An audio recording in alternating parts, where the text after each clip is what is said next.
Hey everyone, welcome to the first edition of the Lake House Wellness Campaign. Tagline, Wellness in the Pandemic. My name is Winnie Kisache, and today I'm going to be hosting Mutuzo Irene Esther. She's a poet and a writer, and she has been writing since S5. I'm excited to have you here, Esther. You're welcome. And today we're going to be talking about how we can use poetry to maintain mental wellness. So, Irene Esther, please tell us about yourself. Thank you very much. So my name, thank you very much. I am Mutuzo Irene Esther. I am a poet. I love to write. I've been writing and performing ever since I was pretty young. I got into poetry in my S5 when I took on literature at my A level, but then I also got in touch with a group of poets called the Lantern Meet of Poets, and I currently also serve on the board of the Lantern Meet Foundation. And what the Lantern Meet Foundation basically does is to give a platform to writers, to performers, to filmmakers, to just learn and grow their art and use their art to impact.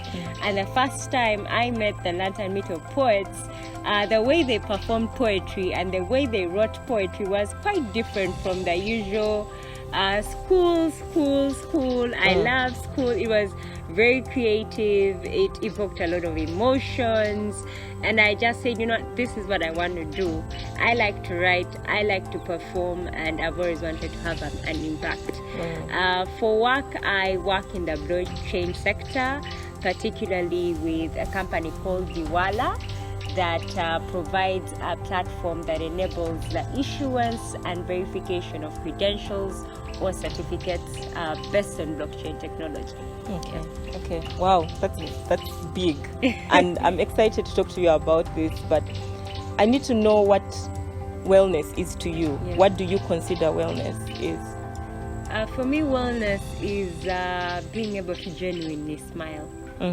Being able to genuinely smile, being able to be authentic, to be real with the people around me, being able to just look at the air and just take it and breathe in the air and feel peaceful.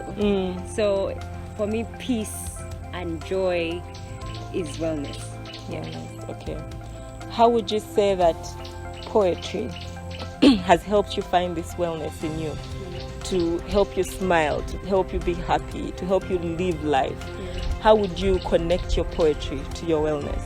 Well, for starters, poetry has always been an outlet. So usually if most of my pieces have been based on real life experiences, right? So there are pieces where I'm asking God questions. There are pieces, as single, I was asking God about what's this singlehood thing. Does it make sense? There are pieces when I'm talking about my mother. There are pieces I've written when I'm talking about, my identity as an African. And for me, those are usually questions, so it helps me answer questions. It helps me also just put down my frustrations, Sometimes you'll talk to people or you'll scream out loud, but when you actually write, it gives you a different perspective, and you're like, okay, I have put it down there and I feel great, I feel okay. And performance for me, it's sort of like a zone where I lose myself and I just don't care about anything. And it's my authentic self, being able to share my work. And in my work, you'll also notice my vulnerability. So it's just being able to just share and lose myself and be authentic. Yeah. It's interesting you talk about vulnerability, but I've had people who, when they're angry, they first write down everything that they want to say, and they fight with their words on their phone or in a notebook. And we have seen poems that have come out of anger. Exactly. And when you read this poem, you're able to know that you sense the tone and you know that this person was angry. But how do you get to that point where you're willing to let it out and just write out that anger and be able to produce it so that other people can be able to read it and relate to you? First of all, I would like to say that I have a very strange writing process. So my writing process is I will not put something on paper until I'm done with it in my head. Okay, So that's interesting. Yeah, for most people it's the other way around, but for me it's that way. And you'll notice, at least for my case, a lot of my close friends will notice that I'll either be speaking to myself, or when I'm in the bathroom showering. For most people it's singing, but I will keep composing a couple of lines. So until I feel a piece is done, I don't write it. So I just keep building on it. So if today I went in the shower and wrote like 5 lines in my head, mental writing, I'll go the next day and then write a couple of other lines, and I'll come up with all these stanzas, and I even have a particular flow, and then I put that on paper. Yeah. So that's my writing process. So for you it's not an instant, it's not like as it comes out of your head you write it down, and then you produce it. You have to think about it. I think about it. I think about the flow, I think about the rhyme, I think about the rhythm, and in that process, when I also do that, I find myself enjoying the creative, I like to say the creative process, because I find myself actually performing to myself or performing to the water in my shower. Yeah, I get that. So it's also soothing. Yeah, so it's not like okay, so by the time I put down something, it's probably something I've pretty much thought about. If I've come up with a line, I'm like, this line doesn't sound great. Maybe let me change it. So by the time it's on paper, it actually makes sense to me. To you. Yeah. Okay. We've been going through the pandemic, and COVID has affected different people enormously. Like everyone has gone through their own experience. And people have been depressed. So many people have gone through this thing called depression. And you say that, poems or writing down poetry helps you to let out your feelings and things like that. But don't you think that if you let it out, in a paper, and instead of talking to someone, you go into that depression, because then you have no one to talk to? How can you make this poem or letting out your feelings on paper become your solace, become your backbone, something that, because I'm sure there are some people who are watching us here who have been going through a lot during the pandemic. So how would you advise, or how would you talk to someone telling them that they can just write it out and they would feel better? Disclaimer, there are times you will not always be able to write out things. And I can tell you, I lost my mother last year in November, and I can tell you for about 8 months I couldn't write. I couldn't write, I couldn't perform. And I think after 6 months, I noticed there was something terribly wrong with me, because the things that used to excite me, say things like poetry or going out and meeting my friends, didn't excite me anymore. I thought I'm a very emotional person, so when I find a child on the street and they're not looking so good, or they're crying, I will feel bad. But then I noticed there was something damaged, because even the sad things couldn't make me sad. Then I also noticed that I started to somewhat forget my mom's face. And I think unconsciously I could say it was almost like a coping mechanism, because the way I was trying to move on was to sort of pretend that she wasn't around. Yes. And the reason I kept doing that is because I'm a firstborn, and I just felt like, okay, I need to be strong for everyone my else. Siblings, for my dad, for everyone. Like I just need to be strong. And even on that day, her funeral, I gave I could say that has been one of my best speeches without crying. And everyone who knows me was like, okay, is she okay? Okay. How did she do that? Thank God that she's strong. So there were a lot of I could say strange things about me. Misplaced feelings. Yes. And then also I now started to fall sick quite often, and of that sickness where you don't know what's wrong with you, and you go to the hospital and the doctor tells you, oh, you're just stressed. And I remember seeing this one doctor who told me, you need to talk to someone. But for me, I seemed fine. Yes. Like, I was doing my work. I was doing what I had to do. Because you were keeping it all in. I was in pilot mode because I was also doing so many things that I go. So as in, like, what is the next thing I have to do? And naturally, I'm a very busy person. I'm not the kind of person who has a lot of free time, which I'm also learning to now do because it's very important for wellness. So I'm also learning to just take a pause and say, okay, this can wait. But, I'm the kind of person who's always in pilot mode. There's something I'm doing every single time. So I never noticed that I needed to take a step back to actually feel these feelings. And now when it said to affect now my health, and I really, really would struggle to remember my mom's face, yet I wasn't ready to see her pictures. Then I was like, okay, there's something wrong with me. I even started to forget memories, like, how did mom used to talk? Like, like almost like a short-term amnesia. Yes. Then I was like, you know what, I need help. So I did approach a counselor. The first counselor I talked to, she's called Grace Linda. She's an amazing lady. And I remember the first session I had with her, I literally cried for 3 hours straight. And she just pushed me to remember. Remember those things. And then once I started to talk about it and cry and acknowledge it, I started to talk to more people about it. I didn't just talk to one counselor. I talked to a couple of other counselors. I talked to my pastor. I started talking to family. I started having conversations with my siblings, checking in on them. Okay, how do you feel? How are you feeling with this? How are you feeling? Where are you at now? And even to date, we have conversations with my siblings.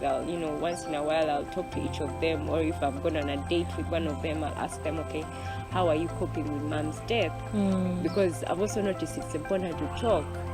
So for me, I needed to talk. Writing wasn't enough because I couldn't even write. And once I began to do that, I began to heal, and then I began to find myself. And I began to go back to performing. I began to doing my work better. Because also my work, I was just doing it just like almost you don't have a purpose in life. So even what you're doing, you're not doing it passionately, because it's just like in any other ABCD moment. So I now got to find my passion again, what excites me in life. Love on the people in my life, because it now became so real that there's not a lot of time. So you have to love the people now. And also it became so real to me that as human beings, we only have now, right? So many times we keep postponing and telling people, oh, I will go see that person tomorrow, or I will do this tomorrow, I will study this tomorrow, or I will give up myself tomorrow. But you only have now. And for me, I keep telling myself that, yes, I'm probably one of those people that does so many things. I'm naturally a polymath, so you'll find me in so many places doing so many things. At the same time, but that is okay, because I only have now. And if I don't pour out myself now, I will probably be in heaven, God willing, and look down and like, oh, I wish I had talked to this person. I wish I had mentored this girl. I wish I had shared this poetry. I wish I had made this impact in my work. Do you have that poem that when you're going through something like that, or of course I cannot relate it to mom's passing, but when you're going through something that's really difficult, that one poem that you can read and it calms your soul? Is there a poem? Yes,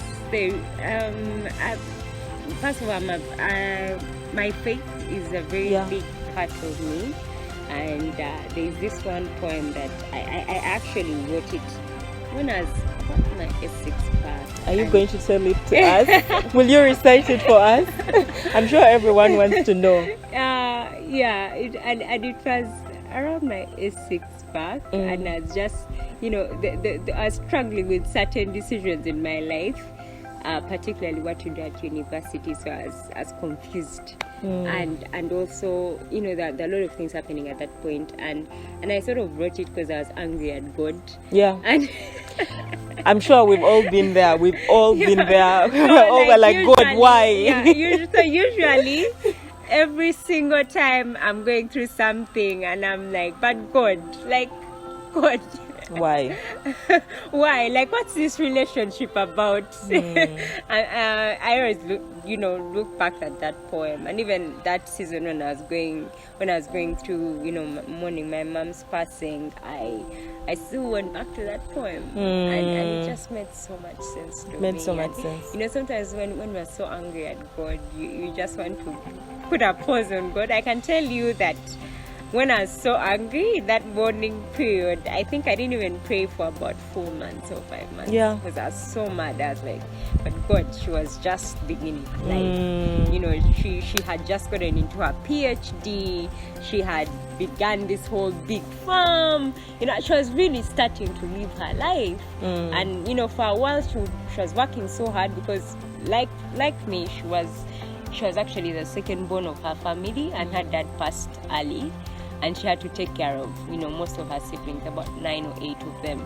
So for most of her early life, she was doing that. Yeah. So she didn't really live her life. And I felt like now these last 3 years of her life, she was now starting to achieve her dreams.